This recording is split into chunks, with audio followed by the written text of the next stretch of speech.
I am looking to work with police officers, not to defund the NYPD. Except he doesn't actually believe that. Defund the harem police, defund it. NYPD, of course, is what he means. Dismantle it. Defund the police and build a socialist New York. Queer liberation means defund the police.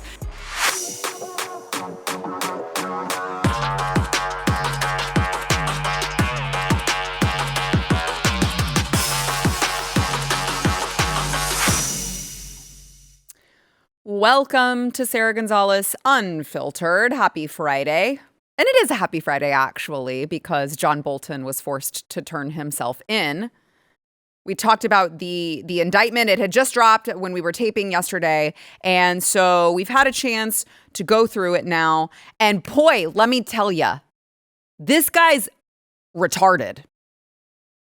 This guy is, maybe equal parts dumb and also arrogant, that he just thought that he would get away with all of what he did and no one would know. He'd never get caught. Or better yet, Donald Trump would never be brought back into office. Therefore, his friends would be there to protect him. But he now faces 18 counts of mishandling and transmitting classified information under the Espionage Act. And there's, oh no, John, say it ain't so. Yeah, that was him surrendering to authorities. And so when you look at how bad this got, he was sending he was journaling. He was like writing a diary. He was sending diary notes to people about his day-to-day activities. It's just like, Dear Jane, today we went over this classified information, and today we talked about this top secret, very, very important to be kept unknown to the national public. We talked about this as well. Oh, we might be going to war soon. Yours truly, John Bolton. I mean, like, how arrogant. He's just sending emails of his daily journalings, including national defense information, classified as top secret, through an AOL email or a Gmail.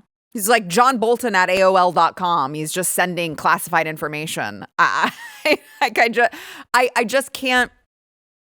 It's just all so stupid, okay?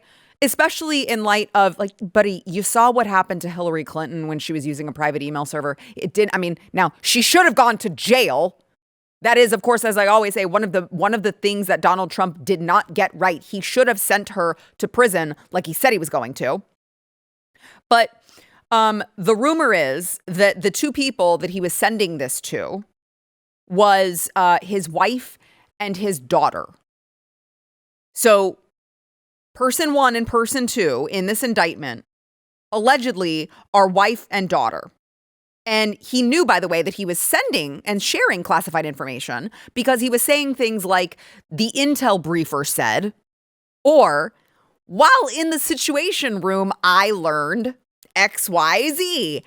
And by the way, those emails were later hacked by someone associated with the government of Iran. So what could possibly go wrong? What could possibly go wrong? And I'd like to throw up, Stephen, the text messages. Let's throw up from the indictment.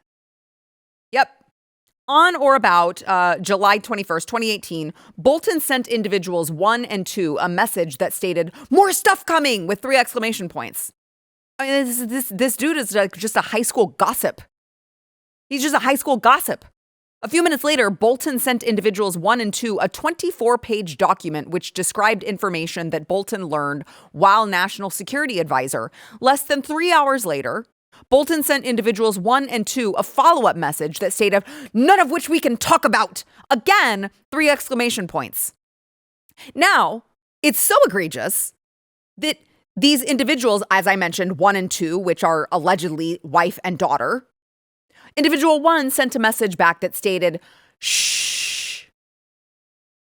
So this is so egregious, so incredibly egregious. He is sending these messages of what they're talking about, national security issues and classified top secret information that he is just sending to his daughter? His wife throughout the day? I can't wait to get home so we can talk about all of this with you. This is unbelievably stupid and arrogant. I mean, the arrogance on this dude with a mustache like that, and you're going to be as arrogant as you are? Unacceptable. Now, there is some immediate outrage on this. Let me give you a quote here. It's inconceivable that the White House would not use the classified channels that we have spent so much time and effort and money over decades trying to make us as secure as possible. This carelessness puts American service members at risk. Oh, wait. That, as you can see, that is actually John Bolton just talking about Trump back in March 26, 2025, over the whole Signal scandal. Awkward. So let's show a little bit more of, John Bolton's words coming back to haunt him. The president had a habit of asking to retain sensitive documents. And from time to time, he did that, and we didn't know what happened to them. And it was always a concern that because he didn't really fully understand the risks to sources and methods and other dangers of revealing classified information, that it might get out to the wrong people. Oh, you mean like civilians related to John Bolton? Like that kind of wrong people? Because remember, as we talk about classified information, as we talk about the fact that they raided President Trump's home, going after him for classified documents, that they went through his wife's panty drawer to find these classified documents, even though the president of the United States is the only person who has the ability to declassify documents. And even though every single other prior president in modern day history also have kept classified documents. So when we talk about John Bolton and his words coming back to haunt him on President Trump's classified document situation, just remember that was the president of the United States who has the ability to declassify documents, just retaining some documents. This isn't a little journal entry to his wife and daughter every day, sharing national secrets. John, I mean, it is unbelievable. These people, and by the way, I realize that John Bolton would call himself, he would fancy himself a Republican. The problem with that is we don't want him. The problem with that is he clearly aligns himself to the left more than the right, which is why he was running to CNN and MSNBC every single day, trying to eat up all of the airtime he possibly could, accusing Trump of all these things like what I just showed you. So it's just so funny to watch these guys in the uniparty, who are basically on the left, to watch these guys. They are the party of projection. I say it every single freaking time, and I am always proven to be true. They are the party of projection. Whatever they're accusing their enemy of, they're over here doing on the other side, or are already planning to do it if they haven't actively started doing it. So John Bolton, even just a few months ago, in March, knew that he had spent his time in the White House, knew that he had spent his time in the administration journaling entries to his wife and daughter, and had the audacity, knowing that he did that, had the audacity to talk about the Trump administration this time around. It's unbelievable. I want to play how he reacted to this Signal messaging scandal that I talked about earlier this year. I couldn't imagine anybody would use Signal. Some of the guests have commented that Signal's highly encrypted. I'll just say this. If you think Signal is equivalent to U.S. government secure telecommunications, think again. But I just can't, to this moment, get over the idea that during the days that group was going on, not one of the participants said, we shouldn't be doing this on Signal. Oh, my gosh. Sir, do you know of anything like this happening in Trump's first term? Get over it. I'm certainly not aware of it. I mean, I didn't even use the government's unclassified or classified email systems that much. No shit, because you were on John Bolton at AOL.com, bro. Please, John Bolton, please inform us how much more secure AOL.com is compared to Signal. I mean, if we want to talk about the audacity of administration officials using Signal, I can't believe that they would think for 1 second. I know they say the Signal's highly encrypted, but I can't believe they would ever. I mean, it's a joke. It's an absolute freaking joke. But there's more, because as I said, he was going out there as often as he could, talking about President Trump and his administration and trying to paint President Trump as, of course, some sort of treasonous guy. Let's play John Bolton when they tried to go after Trump for this whole, mishandling of classified documents when they raided Mar-a-Lago. Here was John Bolton on that. Well, I think it's a devastating indictment. It's very powerful in the way that it's portrayed, but it's also very narrow, very targeted. The government didn't throw everything in the kitchen sink at the wall. It has focused this in a way that I think, as a matter of law, is going to be very difficult for the president to resist. Uh-oh. Ooh. Oh, gosh, hate it when your words come back to bite you. I hope that they play all this in court. I hope that they play all of this in court. I hope that this is considered, because that just should add to, the whole thing, right, is like, is he even sorry about it? Like, would he have done things differently? Clearly not.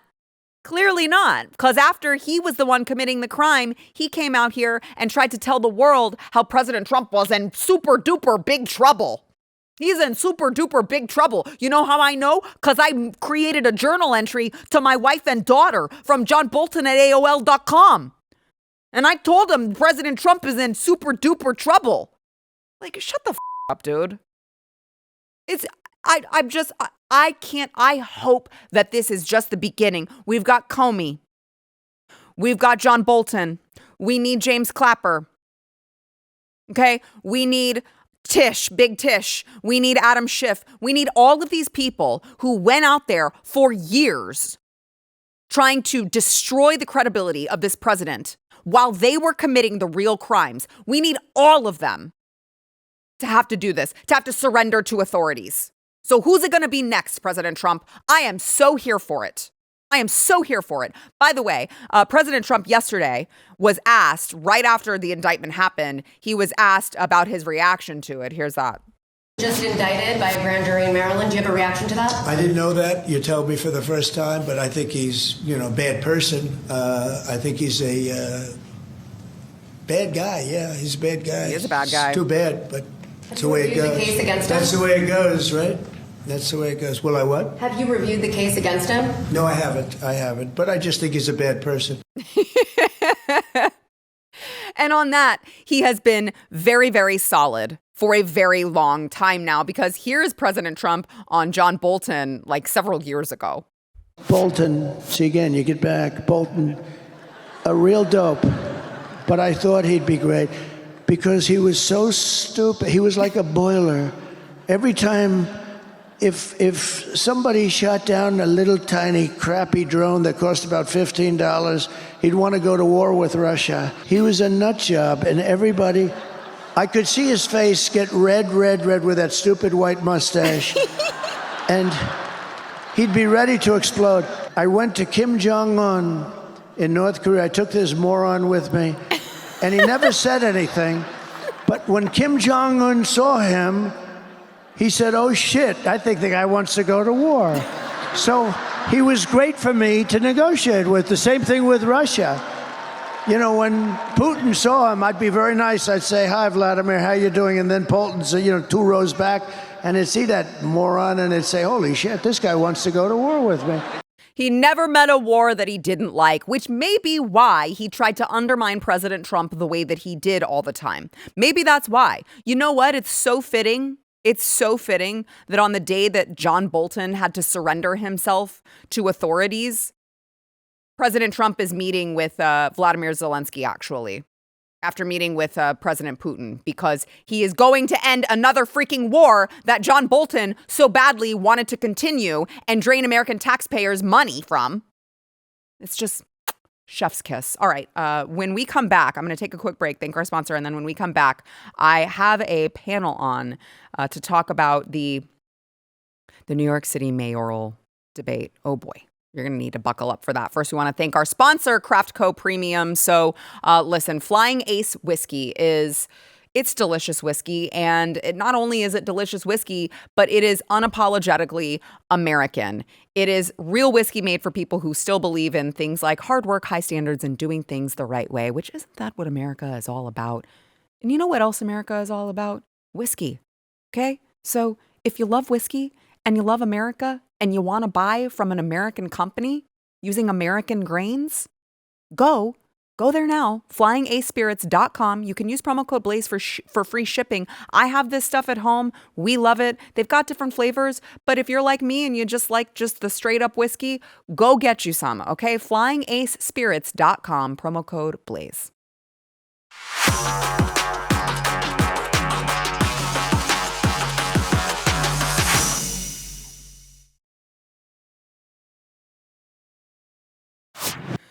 So New York City held its first mayoral debate yesterday evening. And, you know, it's becoming increasingly terrifying to watch this Muslim commie go on stage and spew the actual policies that he would eventually use to bankrupt New York City, and just say it with a smile on his face. And you have way too many New Yorkers who are like, yeah, okay, yeah. Oh, free bus rides? Great. That sounds awesome. And so I want to play a couple notable clips, and then I want to bring on my panel to react to these. So let's play first here. Zohran Mamdani. He was asked how he plans to make bus rides in New York City free. And, he's like, what's another $9 billion? And it's just a drop in the bucket. It'll be fine. But the question is how you'll make them free. We will fund the revenue that would have otherwise been brought in from fares. And that's something that we would do in partnership with Albany. And I've put forward two proposals. The first is to raise taxes on the top 1% of New Yorkers by 2%. That would raise $4 billion. The second is to raise the state's top corporate tax rate to match that of New Jersey, which would raise $5 billion. It's just in true communist fashion. It's like, it's fine. It's fine. It's just someone else's money. It's fine. What's a cool 52% of being taxed? What's a cool 52%? So now people in New York can go live there at the insane cost of living and know that they will not keep the majority of their money. They will just be handing it over in taxes. Wow. What a sell. See you there tomorrow. It's ridiculous. And so on top of that, there was an incredible moment where Zohran Mamdani, he thought that this was a zinger, and maybe it was. I don't know. It's too soon to tell, I guess. But he was talking to Andrew Cuomo, who is terrible in and of himself, by the way. Terrible person. However, do I want Andrew Cuomo over Zohran Mamdani? Absolutely yes. And that says a lot about Mamdani, considering Cuomo is a grandma killer. Okay? But he tried to make a point about Andrew Cuomo that he's not qualified to be mayor of New York City because he's never been to a mosque. I'm not even making this up. It took Andrew Cuomo being beaten by a Muslim candidate in the Democratic primary for him to set foot in a mosque. He had more than 10 years, and he couldn't name a single mosque at the last debate we had that he visited. And what Muslims want in this city is what every community wants and deserves. They want equality, and they want respect. And it took me to get you to even see those Muslims as part of this city. And that, frankly, is something that is shameful and is why so many New Yorkers have lost faith in this politics. Yeah, except, that is totally false. I worked with the Muslim community for many years. Name a single mosque you went to when you were the governor. Can you name a single mosque you went to in 10 years? You were ever Who cares? Before I was here. Before you were even in state government. I worked with the Muslim community. Yeah. Imams presided over State of the States. We worked in religious working groups, tolerance groups, anti-Semitic groups. Maybe not. I don't know. I would love to know, Zohran. I would love to know, how many synagogues have you been to and not planted explosives? How many Christian churches have you been to, buddy? You big fan? You a big fan of those religions? I mean, it is absolutely insane that this is where we're at. I can't wait to get my panel's reaction. Joining me now, we have Chad Prather, of course, host of the Chad Prather Show and Before the Noise, along with Logan Hall, Blaze Media's own digital strategist. Chad, go ahead and let me get your thoughts. I can't freaking believe what I'm seeing right now, and the fact that he is so far ahead in the polls is terrifying to me. Well, just off the top, first of all, he's never been to a Baptist or Pentecostal church, guaranteed. And I found it interesting as a point of trivia that Zohran Mamdani's wife skipped the debate last night to attend a ceramics class. True story, which is good because when he's done with New York, they're all going to need a pot to piss in. The problem is they just won't have a window to throw it out of. Welcome to Socialist New York. Yeah, it is. It's really, I mean, listen, I had Matt Marsden and Logan, I had Matt Marsden on yesterday, and he did say, and I understand, I totally understand the knee-jerk reaction to go like, well, you get what you vote for. If New York wants to become a shithole, that's fine. And I would say, yes, I agree with that. But unfortunately, I don't think that it's just going to be contained to New York. I think as the financial capital of the world, it's going to affect all of us. That we will all feel the ramifications of New Yorkers being apparently too damn retarded to not pick the Muslim commie. Yeah, I agree. I don't necessarily know if they voted for it. I know New York City, we all love to gripe about how terrible the Democrat Party is there.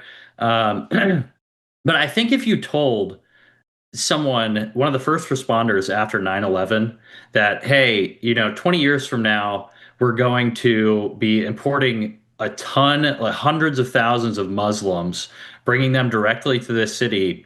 And the guy who has a very likely chance to be the next mayor is demanding that other candidates go visit mosques as a qualification for elected office. I don't know if they would have, if they did vote for that, if they would have voted for that. I think part of the weird and funny revealing thing here is that it kind of shows you the dismal state that the Democrats are in, that they cannot even rig an election for a Cuomo to win in New York. It shows you a lot about what's going on with the Democrats right now. But they've got this push. They said I think they think that they did not go far enough into the woke foreign third world stuff, and they're just going to try to turn as many places as they can into favelas.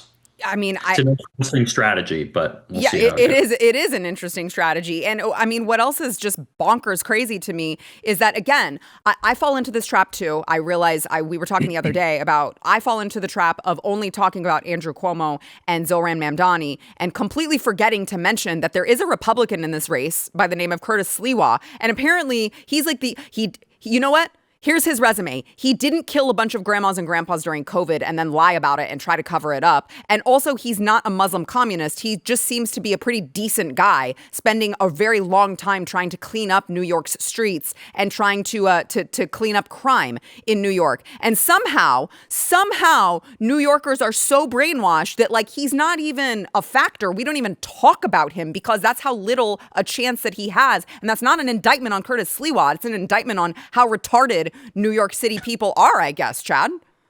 Yeah. Well, first of all, 10% of the New York population is going to be, they are Muslim, right? And so you take, for instance, this idea, and I don't have to explain to this audience about socialism, but you take the buses situation, right?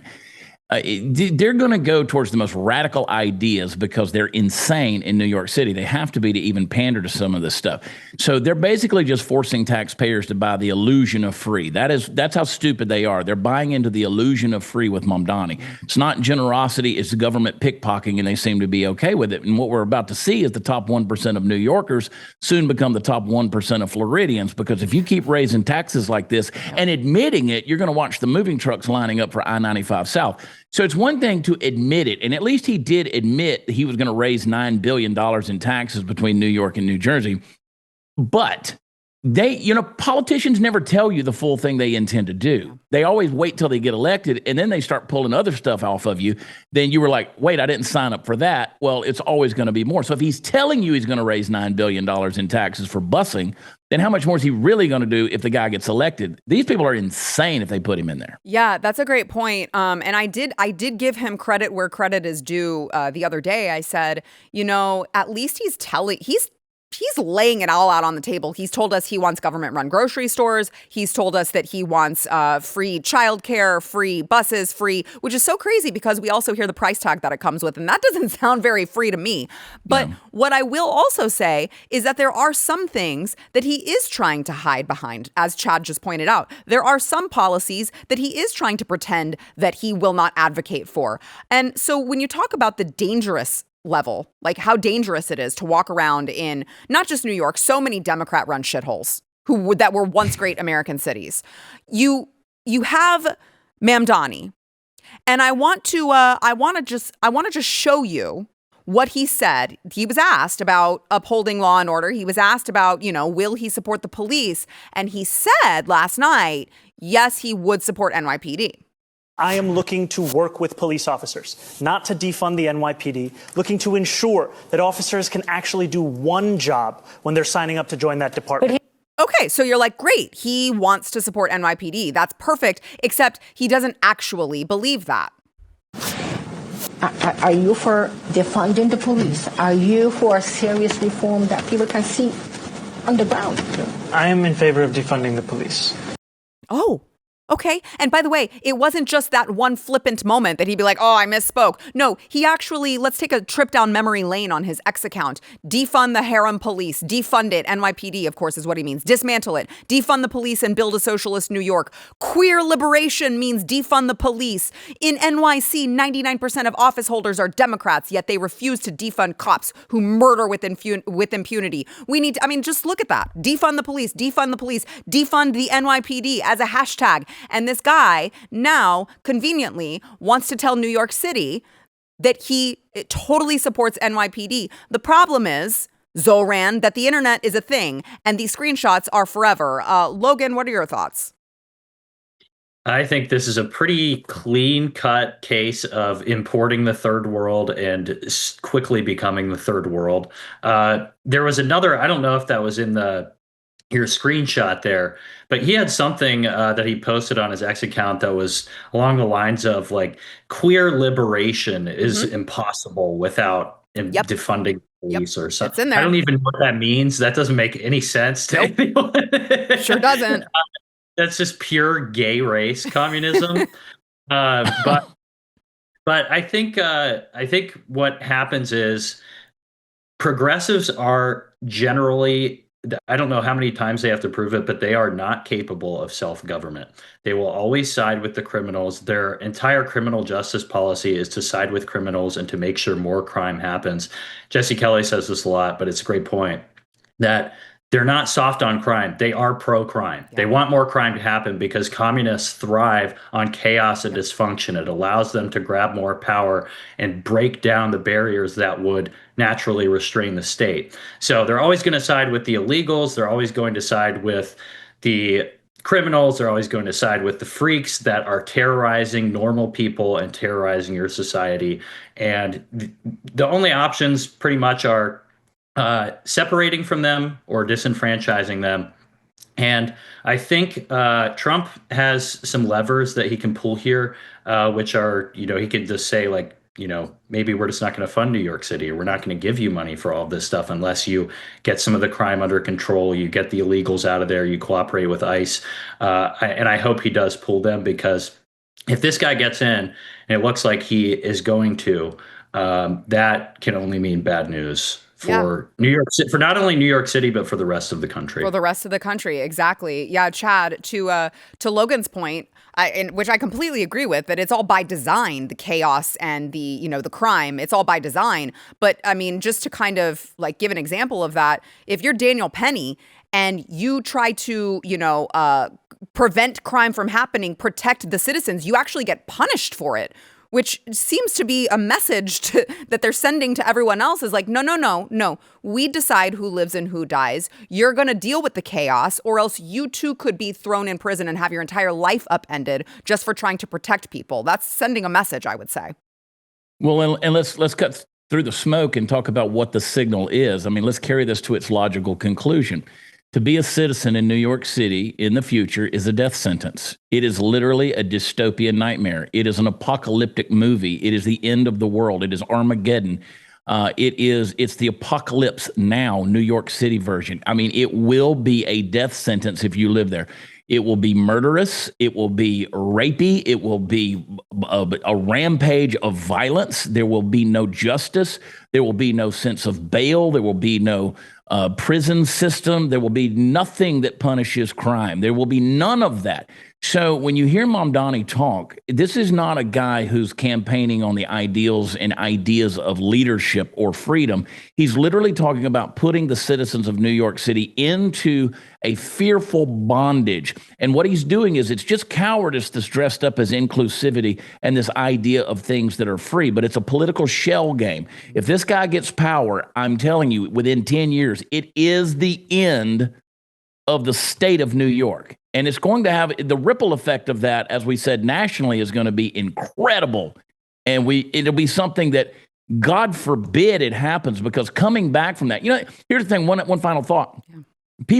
People don't want freedom because freedom's hard to keep. You got to work to keep freedom. They love tyranny. And if you start mixing tyranny with the idea that you're going to get some free crap, then it's really hard to ever get back to a point of freedom. New York City is doomed if this guy gets elected. Yeah, I agree. And unfortunately, I don't see them taking the off ramp in everything that I have seen with the polling. So I guess we'll find out pretty soon here. All right, stay with me. We're going to be right back. But first, we want to thank our sponsor, the segment Preborn. So Preborn is, I love working with Preborn. They make it so easy because all I have to do is tell you what it is that their mission is. Their mission is to save as many babies as possible. How they do that is through ultrasound. So when a woman goes into a Planned Parenthood clinic, they are told lies. They're saying, oh, it's just a clump of cells. It's fine. Don't worry. You'll never regret it if we just help you abort your baby. That's obviously all lies. What Preborn is doing, their network of clinics, is just showing women the truth on ultrasound.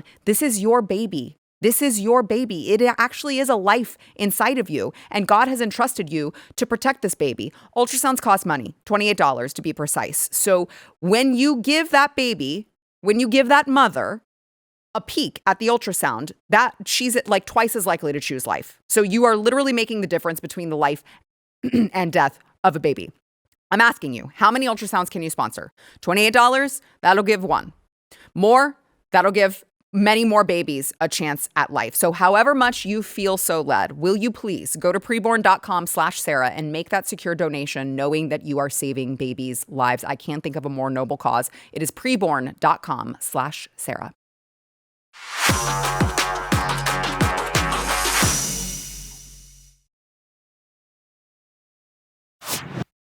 There are certain things that just won't go away no matter how much you dislike them. Like, I think, cockroaches and herpes. One of those things is Don Lemon, who continues to think that people want to see his shitty show.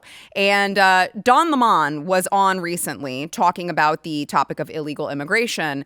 And I feel like he kind of called for illegals to go get a bunch of guns and be violent, I think. Black people, brown people of all stripes, whether you're an Indian American or a Mexican American or whoever you are, go out in your place where you live and get a gun legally, get a license to carry legally.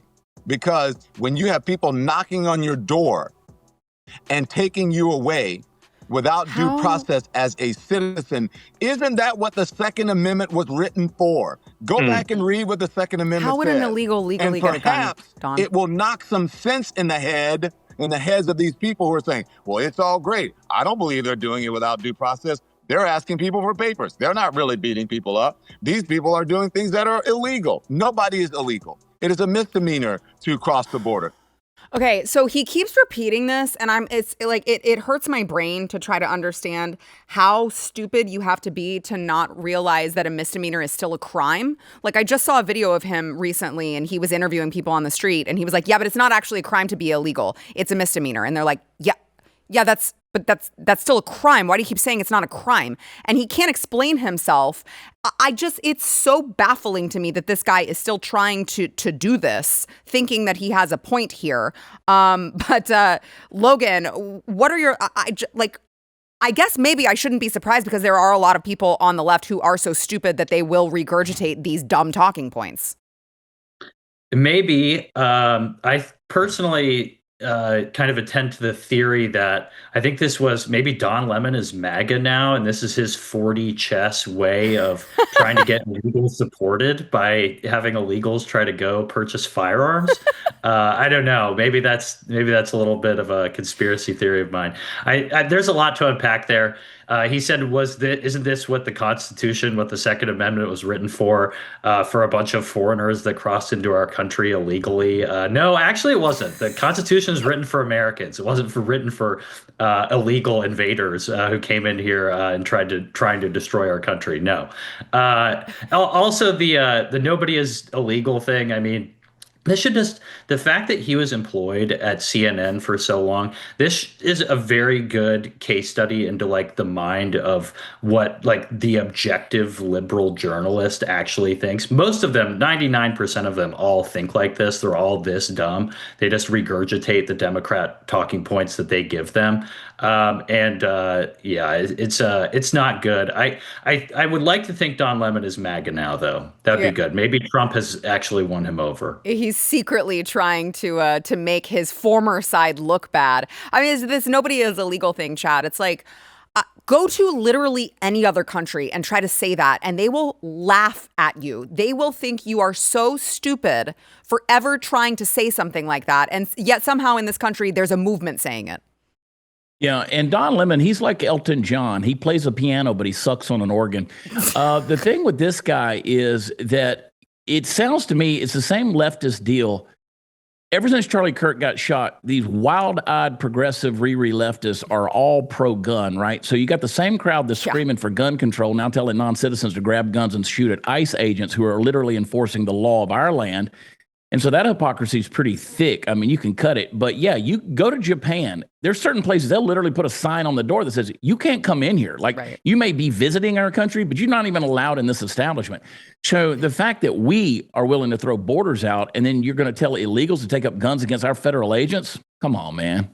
Yeah, I know. It's nuts. Sounds a little insurrection-y, doesn't it? It does. That's what I'm saying. I think they should look at if they can just charge him with some sort of insurrectionist, inspiration, because it really does.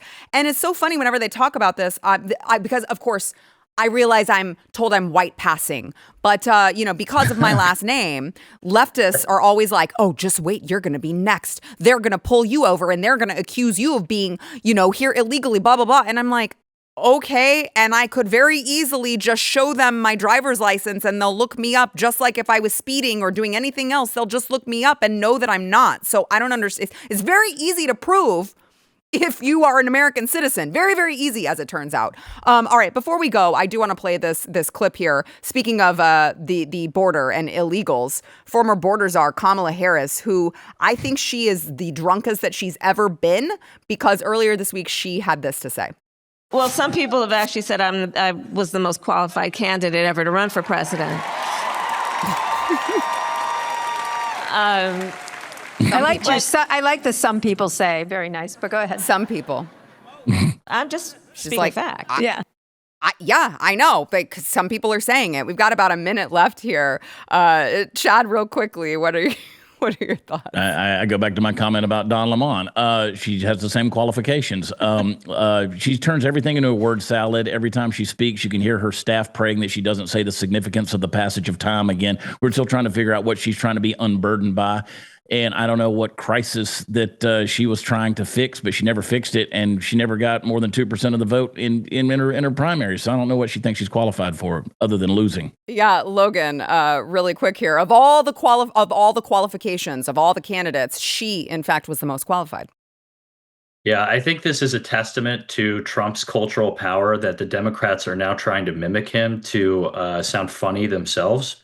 Gavin Newsom, particularly, has been doing this with all of his social media. They've been just trying to copy Trump's strategy to sound funny themselves. So this is how inauthentic they really are. That's a great point, which I'm not even sure. She said some people, and then the host was like, oh, some people, I get it. And Kamala was like, no, really, some people. So I don't even know if she realized that she was doing it. Logan Hall, Blaze Media's digital strategist, and Chad Prather, host of The Chad Prather Show. Thank you guys so much.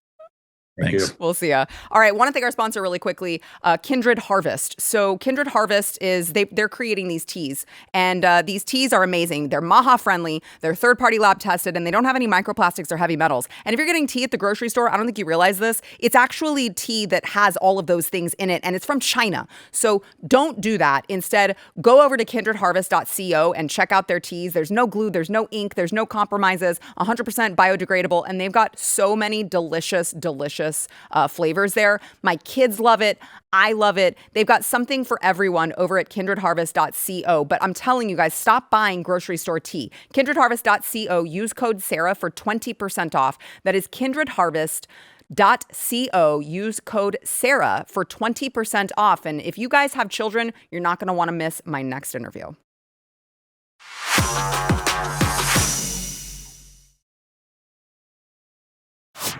So something that I try to sound the alarm on and have been for quite some time is the fact that if you are a parent and you are allowing your child to watch cartoons, Disney Plus, Netflix, whatever the case may be, whatever they are watching has really become indoctrination tools for them, because the liberals have taken over Hollywood. They've taken over the animated industry. They know how to indoctrinate the children. And there is something new that's hoping to combat that by serving up some conservative messaging. I have been developing a comedy anthology series. It's a social satire. Each episode is over 22 minutes long and explores an insane and hilarious premise which conveys our values not through ham-fisted preaching like a lot of quote-unquote anti-woke shows have attempted, but organically through fun and engaging storytelling. The show has a conservative angle. You won't have to be conservative to enjoy it. That's why it's going to shape culture. We're going to be able to produce the entire first season of our show for less than the cost of one episode of South Park. In fact, we're going to be able to make our entire first season for the amount that it costs to make one South Park episode in 1997. Our entire season for $500,000. Now, I know some of you are asking, how? And others are asking, how? Joining me now is Seamus Coughlin. He is the brains behind FreedomToons, what you just saw. Okay, I have to say, you do look pretty similar to the guy that I just saw, which I guess is because, you're the one who did it. Oh my God, you sound the same too. Yeah, exactly. No, I do all the voices for FreedomToons with a few exceptions here and there. And that's a little caricature of myself that I use as a self-insert if I have to talk to the audience or communicate something to them. With the exception that right now I have this very cool gamer headset on that I know makes me look awesome. It happened to be what was available to me in order to do the show. But besides that, I think I kind of got the caricature right. Yeah, you did. Well, so I wanna ask you, what led you to be like, you know what? This is what I'm gonna do. We're going for it. Yeah, great question. So I've spent the last 11 years creating animated political satire. I started the channel FreedomToons when I was 19 years old. And over the course of the last 11 years, we've gained over 1 million subscribers, over 290 billion views, and we've made over 600 videos. And this is all with $0 spent on marketing. So our growth has been totally organic. And I decided that I had seen a number of attempts from conservatives to make entertaining content. Some were good, some not as good. And I just thought, I know I've got the experience. I know I've got the team. I know I've got the track record. I think it's time for myself and my crew to make something larger, more evergreen, more impactful. And so we actually already made the pilot episode. We have a 25-minute long pilot that can be accessed at TwistedPlots.com if you become a supporter of the show. And we're aiming this at kind of a PG to PG-13 audience, because some of what it deals with are modern moral issues.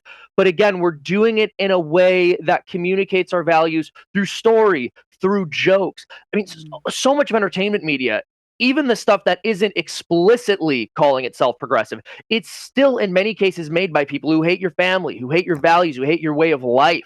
And stories that come from the heart communicate a message. So even if a person isn't trying to make propaganda, if they're on the left, their values are still going to come out in the stories that they tell. So myself, as a Christian, as a Catholic, as somebody who's firmly on the right, I really and truly believe, and I can verify this based on 10 years of experience of making political cartoons, that not only can myself and my team make an entertaining product, but when I set out to write something, the message is able to flow through organically without the audience needing to feel like they're being preached at or alarm bells going up because they start to say, like, there's an agenda here. The goal is to make something entertaining, something good, but something that also like moves the culture in our direction. Yeah. Yeah. So I feel pretty confident that you are not going to be trying to trans our kids and turn them gay. No, absolutely not. Absolutely not. It's horrifying, the kinds of messages that people will slip into this content. And it's not just kids' cartoons either. One of my favorite shows ever was and is The Simpsons. In recent episodes, they did a season where they have Grandpa Simpson kissing another man, and there's this storyline where he's like flirting with the idea of being gay. Yeah, so even cartoons that are made for an older or more mature audience are pushing this stuff onto them. It's really unfortunate. It's really unfortunate, and what I'm hoping to do as we build this show out, I really believe it's going to be successful. And I hope and believe this is going to be the first show of many that we're going to produce. Once we make this, I'd like to make another season or other shows or branch out into children's content, films, even video games, that type of thing. We're starting with this project, but my long-term ambition is to really compete with Hollywood because we can't win the culture war if we're not making culture. Yeah, no, you're absolutely right. So with that being said, obviously all of this takes money, this takes funding, this takes help. So how can my audience help you achieve that? Yes. So if you go over to TwistedPlots.com and you contribute, you will be helping us to produce this series, and you will also be joining us in the fight. You will be a part of this movement that is pushing back against dominant media culture. One thing that I think conservatives have done a great job of over the past 10, 15, 20 years is building an alternative media infrastructure as far as news media goes. But now I really think it's time for us to build out entertainment media so that the people who are chipping away at our culture will not be the ones dominating the marketplace for entertaining, engaging, and funny content. Yeah. So if you guys believe in that and you want to help us produce what we're producing, listen, I've got the experience, I've got the track record, I've got the team, and if I have your support, I will be unstoppable. Go over to Twisted Plots, pledge any amount that you're able to, help us fight this battle. I love it. I love it. I appreciate what you're doing as the mother of 2 young boys. I appreciate it because I can't find anything for them to freaking watch because everything is like they've got these hidden messages and I'll watch it first and then I'll be like, well, you can't watch that. Well, you can't watch that. Can I just get something that teaches my 13-year-old that it's okay to love your country and be conservative? So I appreciate what you're doing. I'm going to donate to the cause and I would encourage all of my viewers to donate as well, Seamus. Thank you so much. Keep us posted on how else we can help, okay? Of course. And just to clarify, this is like PG to PG-13, not for little kids. But yeah, I mean, any way that you guys can help. And if you're not able to give money, sharing it and praying because our movement is going to sink or swim based on prayers. Yeah. Amen. Amen to that. All right. Seamus Coughlin of FreedomToons. Thank you so much. God bless you. Thank you. God bless you as well. All right. And that is it for us. But good news. There's a whole new week and it is going to start on Monday. We'll see you then.